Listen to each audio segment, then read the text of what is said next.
बिस्मिल्लाहिर्रहमानिर्रहीम। मैं हूं नवीन नकवी और आप सबको अस्सलाम वालेकुम। अगर मैं आपको ये बताऊं कि पाकिस्तान की खारजा पॉलिसी इस वक्त भारत से और दीगर जो एशियाई ममालिक हैं, ख़ास तौर पे जनूबी एशियाई ममालिक, उन सब से बेहतर तरीके से आगे बढ़ रही है, तो इसमें किसी किस्म के शक व शुबा की गुंजाइश नहीं है।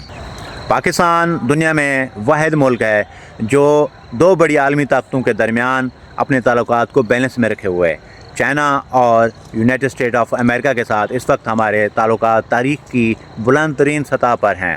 और ये सिर्फ पाकिस्तान का ही कमाल है। लेकिन चाइना और अमेरिका के बारे में मैं इंशाअल्लाह ताला फिर बात करूँगा। अब हम बात करते हैं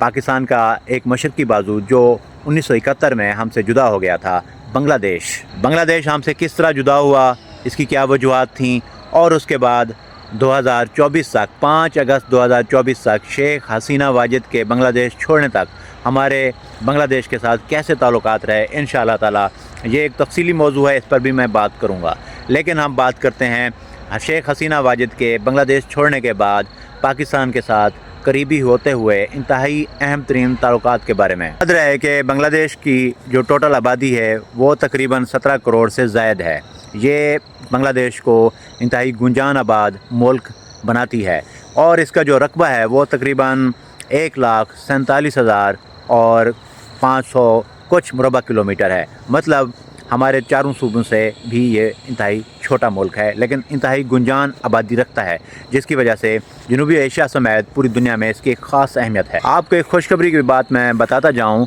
कि पाकिस्तान नेवी का जंगी जहाज़ PNS सैफ बांग्लादेश के चट्टगाम नेवल बेस पर पहुंच चुका है। मतलब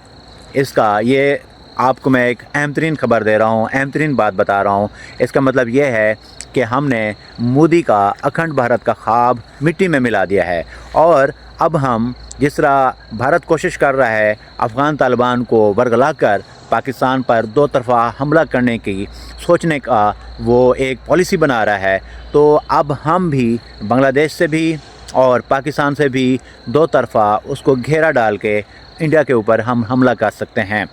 पाकिस्तानी नेवी का जंगी जहाज़ बांग्लादेश में जाना और एक खैर सगाली का दौरा करना यकीनन अहम तरीन बात है, क्योंकि इससे पहले हमारे जो पाकिस्तान के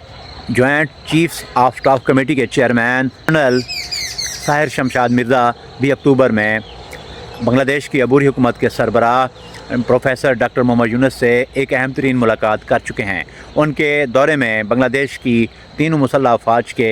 सरबराहान भी उनसे मुलाकात करने वालों में शामिल थे। मतलब आपको बखूबी समझ आ जाना चाहिए कि बांग्लादेश और पाकिस्तान जो कभी एक भाई थे, लेकिन दुश्मन की साजिश की वजह से दोनों एक दूसरे से जुदा हो गए थे। अब उनके दरमियान ताल्लुकात दोबारा ना सिर्फ मामूल पर आ चुके हैं, बल्कि उनके दरमियान ये बात तय हो चुकी है कि भारत जैसे अफरीद का मुकाबला करने के लिए दोनों को दिफाई ताउन में एक दूसरे का साथ देना होगा और दिफाई ताउन में इजाफा करना होगा। अब भारत कोशिश कर रहा है TTP और BLA जैसे पाकिस्तान दुश्मन जो ग्रोह हैं उनकी मुकम्मल सपोर्ट करके पाकिस्तानी मुसल्लह अफवाज को इंगेज करने की, लेकिन इंशाअल्लाह ताला उसको नाकामी हुई है और आगे भी इंशाअल्लाह उसको नाकामी होगी। दूसरी तरफ भारत हमारा जो एक पड़ोसी मुल्क है जिसको हमने पाला संभाला और हर मुश्किल वक्त में उसका साथ दिया, अफ़गानिस्तान जो इस वक्त